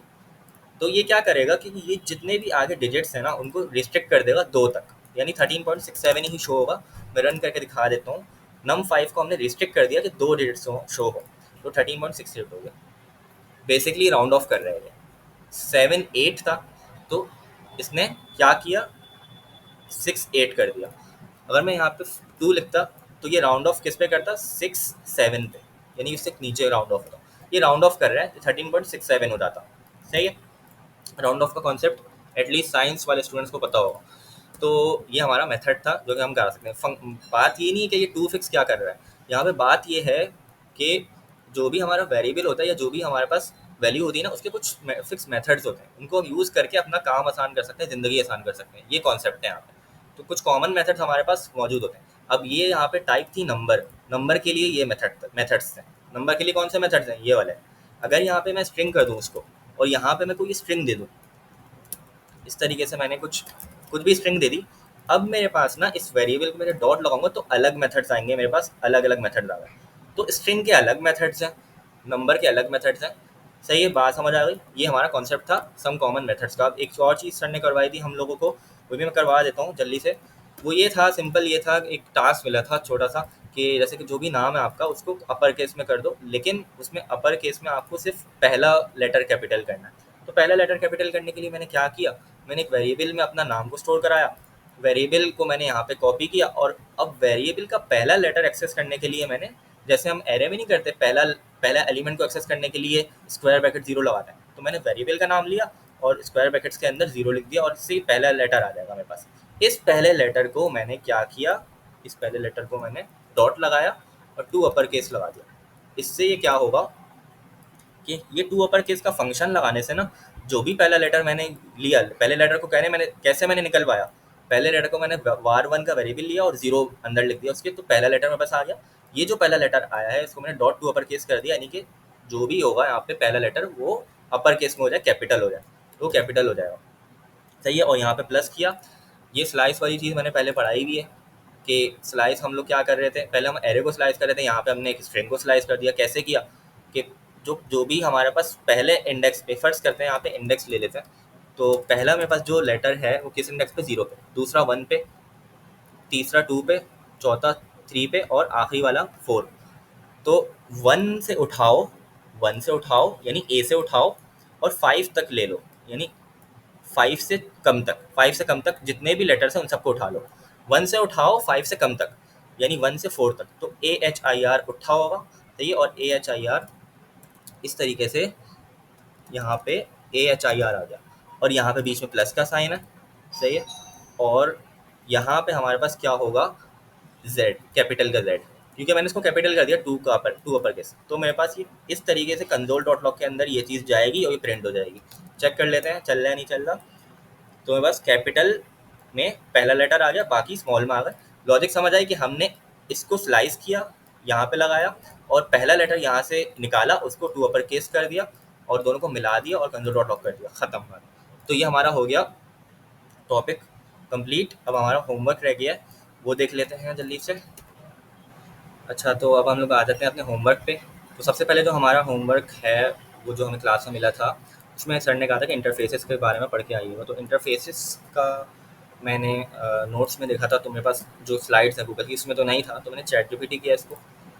तो वहाँ से मुझे एक अच्छी एग्जाम्पल मिली। मैंने बोला चैट जीपीटी को, now give me an example of interfaces in TypeScript. तो उसने मुझे एक एग्जाम्पल निकाल के दे दी और टाइपस्क्रिप्ट की बेसिक इंटरफेस की डेफिनेशन बता दी है। क्या होता है, they allow you to specify the types of properties and methods that an object can have। सही है? यानी कि जो प्रॉपर्टीज एक ऑब्जेक्ट है, अगर ऑब्जेक्ट पता है आप लोगों को क्या होता है, उस ऑब्जेक्ट की हम लोगों को प्रॉपर्टीज और मेथड्स उसका स्ट्रक्चर के लिए यूज़ होता है, उसका स्ट्रक्चर डिफाइन करने के लिए। यानी एक ऑब्जेक्ट का क्या स्ट्रक्चर रहेगा, उसके अंदर कौन कौन सी प्रॉपर्टीज होंगी, उसके अंदर कौन कौन से मेथड्स होंगे या फंक्शंस होंगे, वो वो डिफाइन करने के लिए हम लोग इंटरफेस यूज़ करते हैं। फॉर एग्जाम्पल अगर मैं इसकी एग्जाम्पल आप लोगों को दिखाऊँ, तो मेरे पास एक ऑब्जेक्ट है, अभी इस चीज़ को भूल जाते हैं, इसको हम छोड़ दें, या एक काम करता हूँ, इसको मैं यहाँ से कॉपी करके अपने पास रन कर लेता हूँ, नई फाइल बनाऊँगा टेस्ट के नाम से, या मैं एक काम करता हूँ ना, इंटरफेस के नाम से बना लेता हूँ, इंटरफेस डॉट टी एस, और मैं यहाँ पे पेस्ट कर दूँगा कोड। अब हमारे पास हो क्या रहा है, एक ऑब्जेक्ट है मेरे पास सिंपल सा, जिसके अंदर एक प्रॉपर्टी है नेम की, उसका नेम में एलिस है, एज की प्रॉपर्टी है जिसमें 30 है, और एक मेथड है ग्रीट। ऑब्जेक्ट के अंदर हम लोग मेथड भी डाल सकते हैं ग्रीट का, उसके अंदर कंसोल डॉट लॉग हुआ है, कुछ नहीं हुआ हुआ, hello my name is this dot name का मतलब यही है, ये वाला जो नेम है ना, ये वाला नेम, ये यही वाला नेम है दिस डॉट नेम, और दिस डॉट एज जो है वो ये वाली एज, सही है। तो इस तरीके से हम इसको रेफरेंस देने के लिए ना दिस डॉट लगा देते हैं कि इस नेम की बात हो रही है, सही है, इस नेम को तुम उठाओगे यहाँ पे कंसोल डॉट लॉग के अंदर। तो ये हमारे पास एक ऑब्जेक्ट है, सिंपल सा ऑब्जेक्ट है, हम लोग पढ़ के आ चुके हैं। अब ये जो ऑब्जेक्ट है, हमने एक चीज़ पढ़ी थी टाइप एलियस, तो उसमें आप लोग कन्फ्यूज हो रहे कि ये टाइप एलियस वाली चीज़ है, नहीं ये टाइप एलियस नहीं, यूज़ करने का दोनों का तरीका सेम है। देखिए टाइप एलियस में भी हम लोग यहाँ पे टाइप दे रहे होते थे और टाइप ऊपर से डिफाइन कर रहे होते, यहाँ पे टाइप होता था इस तरीके से, ऐसे ही होता था, लेकिन यहाँ पे इंटरफेस है। अब इंटरफेस क्या है, इंटरफेस ये है कि हम लोग जो है ना, जो भी ऑब्जेक्ट है हमारे पास, उसमें जो भी प्रॉपर्टीज़ हैं, नेम हो गई, एज हो गई, ग्रीट हो गया, ग्रीट मेथड है, और ये दोनों प्रॉपर्टीज़ हैं, ये फंक्शन है, ग्रीट फंक्शन या मेथड कह लें, कुछ भी कह लें, और ये दोनों प्रॉपर्टीज़ हैं। तो जो भी मेथड्स और प्रॉपर्टीज़ हैं इसमें, इस ऑब्जेक्ट के अंदर, पर्सन के ऑब्जेक्ट के अंदर ही, पर्सन के ऑब्जेक्ट के अंदर जो भी हमारे पास प्रॉपर्टी और मेथड्स हैं, उसका स्ट्रक्चर डिफाइन करने के लिए इंटरफेस यूज होता है। स्ट्रक्चर मतलब वही कि नेम हमारे पास स्ट्रिंग होगा, तो ये एज हमारे पास नंबर होगा, ग्रीट हमारे पास वर्ड, ग्रीट का जो मेथड है वो हमारे पास वॉइड होगा, कुछ रिटर्न नहीं करेगा, तो ये वॉइड का मतलब है कुछ रिटर्न नहीं कर रहा है, बस यहीं पे कंसोल डॉट लॉग हुआ है, यहाँ पे कुछ रिटर्न नहीं हो रहा मेथड के अंदर, सही है, रिटर्न नहीं हो रहा, तो हमने यहाँ पे वॉइड लगा दिया। जब रिटर्न नहीं होता है ना कुछ भी, तो वॉइड लगा देते हैं। तो हमारे पास हमने एक स्ट्रक्चर बता दिया इंटरफेस के थ्रू कि हमारे पास एक ऑब्जेक्ट होगा, सही है, उसके अंदर दो प्रॉपर्टीज होगी, नेम और एज की, और एक मेथड होगा ग्रीट का। नेम और एज हमारे पास स्ट्रिंग और नंबर टाइप के होंगे, और ग्रीट हमारे पास वॉइड होगा, नहीं रिटर्न नहीं करेगा कुछ, ठीक है।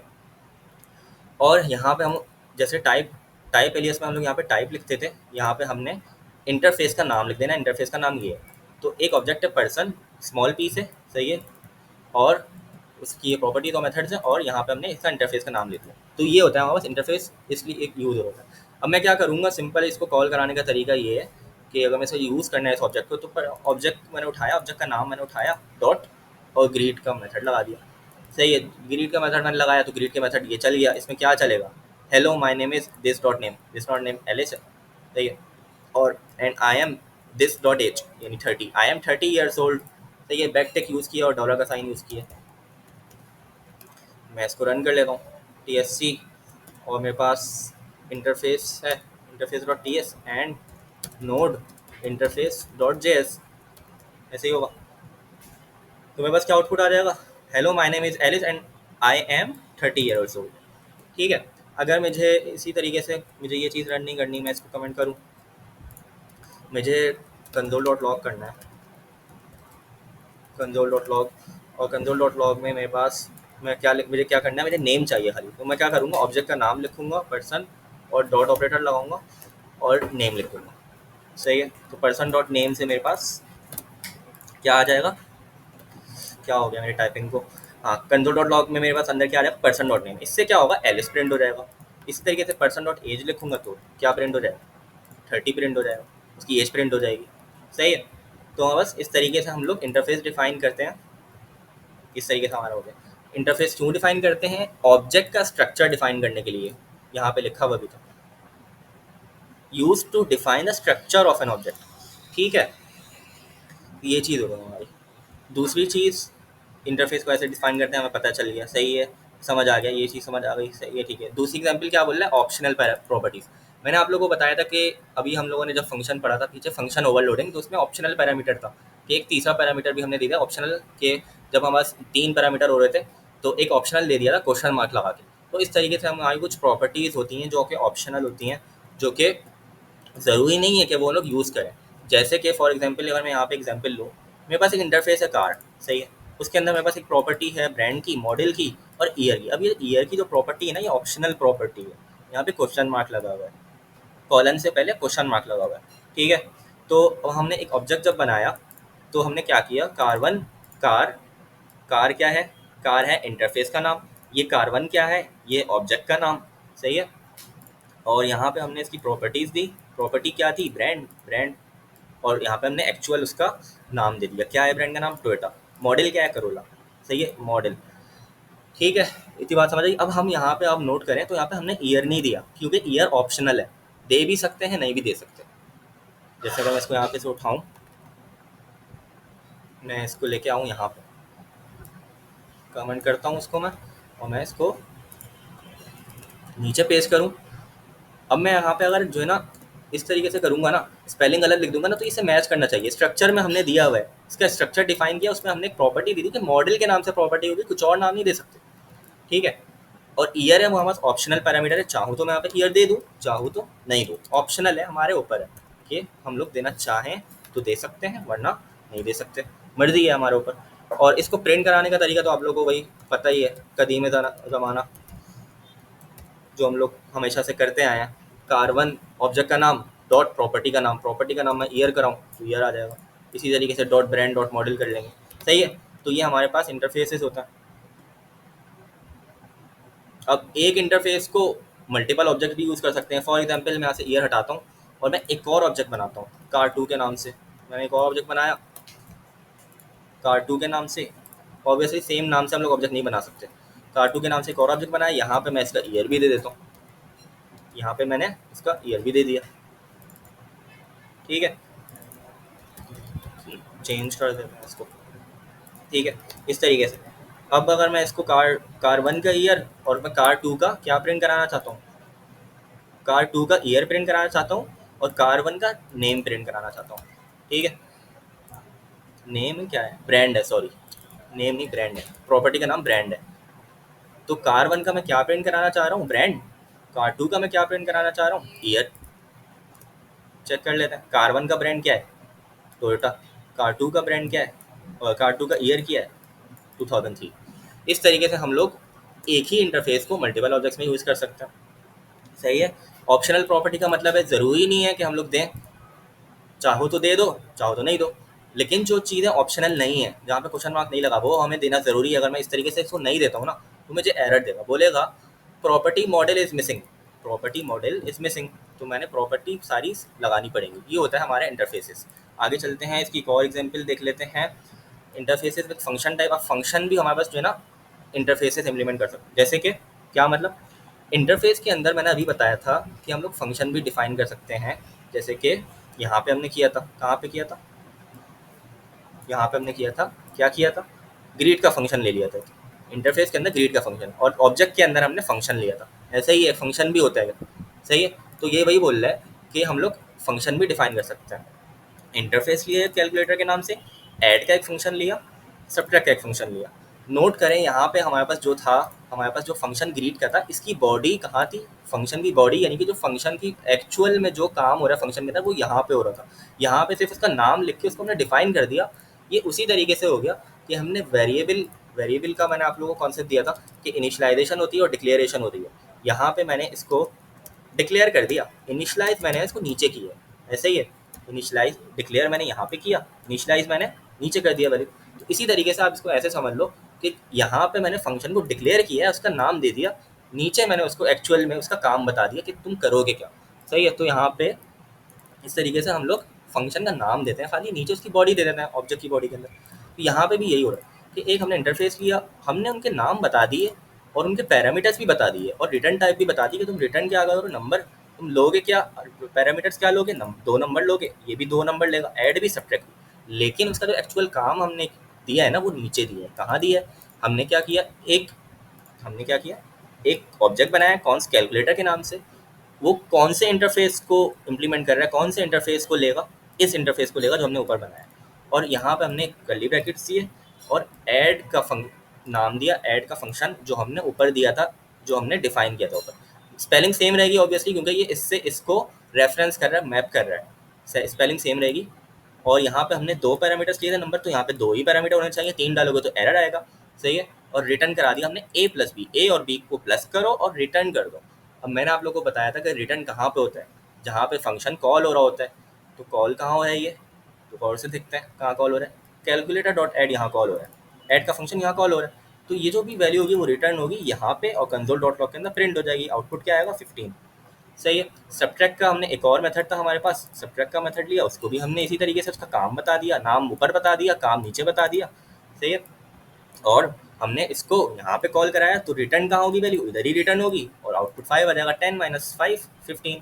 सही है। तो बेसिकली होगा क्या, जब हम इसको प्रोग्राम को चलाएंगे तो ये लाइन चलेगी सबसे पहले, तो ऐड का फंक्शन कॉल होगा। ऐड का फंक्शन जब कॉल हुआ तो यहाँ पे कंपाइलर आएगा, वो देखेगा कि ए और बी इसने बोलेगा कि नंबर है, सही है। यहाँ से इंटरफेस से इसको रेफरेंस लेगा कि हाँ ये मैच कर रहा है, ए और बी मैच कर रहा है, कोई मसला नहीं है, 2 ही पैरामीटर दिए मैं, थे इधर, इधर भी 2 हैं, नाम भी मैच कर रहा है, नाम भी मैच कर रहा है। आगे वो चलेगा और ए प्लस बी को प्लस करेगा। ए और बी क्या थे, 10 और 5।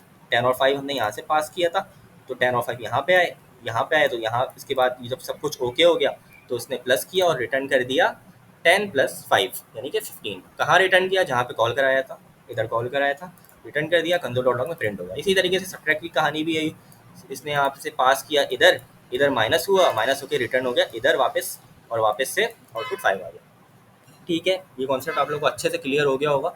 ऑब्वियसली यहाँ पे स्पेलिंग चेंज करेंगे तो यहाँ पे भी एरर आएगा, इसको मैं करके भी दिखा देता हूँ आप लोगों को, 1 सेकंड लगेगा। यहाँ पे मैं अगर आऊँ, मैं क्या करूँ, अगर ऐड डब्ल्यू कर दूँ, एरर दे रहा है। ऑब्जेक्ट लिटरल में only specify at W does not exist, exist नहीं कर रहा। यहाँ पे डब्ल्यू कर दो तो सही हो जाएगा। ठीक है, इस तरीके से यहाँ पे डब्ल्यू करूँगा तो यहाँ पे एरर देगा, स्पेलिंग का मसला है। अगर मैं 3 पैरामीटर करके देख लेता हूँ, 3 पैरामीटर किया मैंने, तब भी एरर दे रहा है। वो बोल रहा है कि मेरे पास तो सिर्फ 2 ही इंटरफेस के अंदर जो स्ट्रक्चर डिफाइन हुआ तो 2 ही है, 3 तुम कैसे दे रहे हो मुझे, नहीं है। चाहिए तो 3, अगर 1 दूंगा तब भी वो एरर देगा। ठीक है, 1 दूंगा, एक, अच्छा 1 देने पे एरर नहीं दे रहा, ये तो मुझे भी नई बात पता चली। सही है। तो अगर हम लोग इसको रन करें, रिटर्न खाली ए कर रहे हैं, चेक करते हैं क्या होगा। रिटर्न खाली ए हो रहा है। मैं सब्ट्रैक्ट वाले को कमेंट करता हूँ, सब्ट्रैक्ट वाले को कमेंट करता हूँ, और मैं अब रन करता हूँ इस चीज़ को, 10 और 5 को। तो ए है 10, तो 10 रिटर्न कर दिया। अच्छा, सही है, समझ लिया। तो मतलब कि हम लोग कम पैरामीटर दे सकते हैं, लेकिन ज़्यादा नहीं दे सकते उतने। ए और बी तो हमें देने ही देना है, सही है, लेकिन उससे ज़्यादा नहीं दे सकते, सी नहीं दे सकते, एरर देगा। लेकिन हम लोग कम भी दे सकते हैं, यानी कि अगर हम चाहें तो एक पैरामीटर, वो एक पैरामीटर एग्जिस्ट करेगा। नाम चेंज करके देखते हैं पैरामीटर का, नाम भी हम लोग चेंज कर सकते हैं पैरामीटर का। सही है। तो ये कुछ बातें हैं ध्यान में रखने वाली, कि हम लोग अगर एक पैरामीटर देना चाहें तो एक दे सकते हैं, मतलब उस तादाद से हम, जैसे यहाँ पे 2 पैरामीटर थे, उस तादाद से हम कम दे सकते हैं, और उतनी भी दे सकते हैं, लेकिन ज़्यादा उससे नहीं दे सकते। सही है। तो ये बात क्लियर हो गई पैरामीटर्स वाली, कि हम लोग उससे कम दे सकते हैं, उतने भी दे सकते हैं, ज़्यादा नहीं दे सकते। ठीक है, आगे चलते हैं। और हमारे पास यही इंटरफेस का टॉपिक था जो कि हमने यहाँ से पढ़ा। बाकी एक्सटेंड वाली चीज़ थोड़ी एडवांस हो जाएगी, तो ये मैं जल्दी से बता ही देता हूँ, वरना आप स्किप कर दीजिएगा ये वाला पार्ट। एक इंटरफेस है एनिमल का, और एक और इंटरफेस ले लिया हमने डॉग का। सही है। अब ये एक्सटेंड का वर्ड लग रहा है और एनिमल को एक्सटेंड कर रहा है, यानी कि एक इंटरफेस एनिमल है, उसके अंदर 2 प्रॉपर्टीज़ है, नेम और एज की। और एक डॉग का इंटरफेस है, उसके अंदर 2 प्रॉपर्टी, एक प्रॉपर्टी है और एक मेथड है। ठीक है, क्योंकि यहाँ पे राउंड ब्रैकेट आ गया, मेथड है ये। तो ये जो दोनों, इसमें इसके अंदर 2 प्रॉपर्टीज है, इसके अंदर 2 है। तो जब हमने इसको एक्सटेंड कराया ना, तो डॉग के अंदर ना, डॉग का जो इंटरफेस है डॉग का, उसके अंदर ये 2 प्रॉपर्टीज भी आ जाएंगी, क्योंकि हमने उसको एक्सटेंड कर दिया कि एनिमल की जो प्रॉपर्टीज है वो भी डॉग के अंदर आ जाएंगी, क्योंकि हमने एक्सटेंड कर दिया। सही है। इसको यूज़ कैसे करेंगे, उसी तरीके से एक ऑब्जेक्ट बनाया। सही है, बिल्कुल सही है, ऑब्जेक्ट बना लिया। कौन सा इंटरफेस दिया, डॉग का। डॉग के अंदर मैंने क्या बोला कि क्योंकि ये डॉग एक्सटेंड कर रहा है एनिमल को, तो जो एनिमल के अंदर प्रॉपर्टीज है वो डॉग के अंदर भी आ गई। सही है।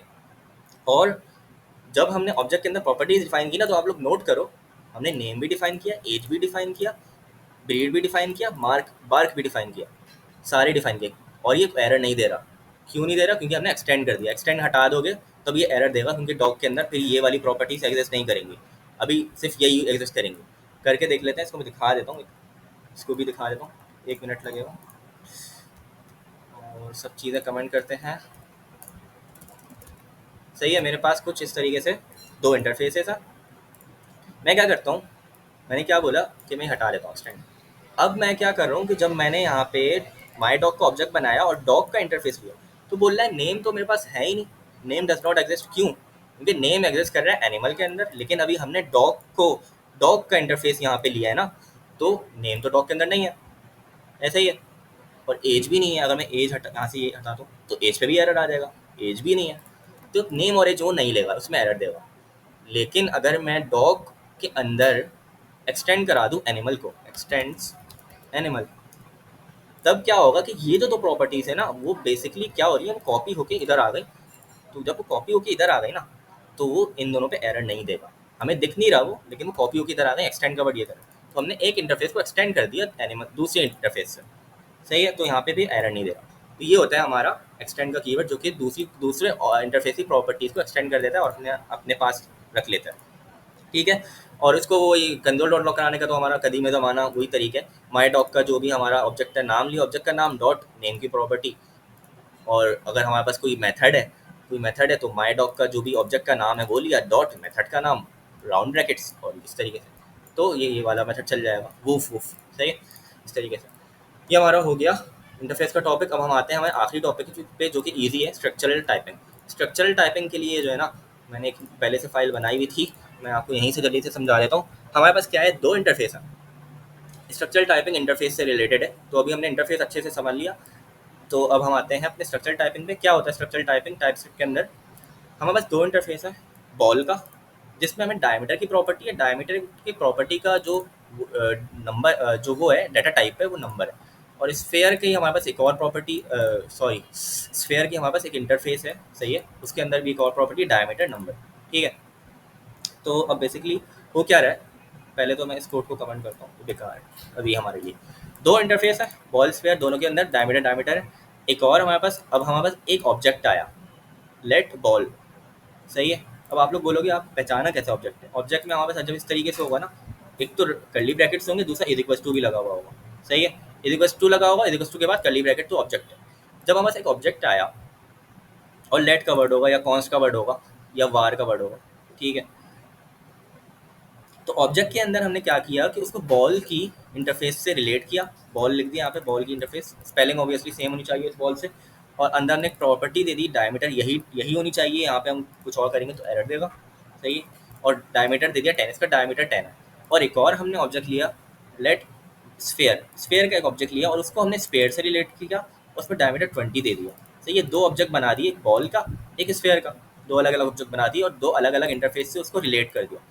अब क्या हो रहा है कि स्फेयर, मैंने क्या किया, जो ऑब्जेक्ट स्फेयर का था ना उसको बॉल के इक्वल कर दिया, और बॉल का जो ऑब्जेक्ट था उसको हमने, यानी ये वाले जो बॉल का ऑब्जेक्ट था इसको स्फेयर के इक्वल कर दिया।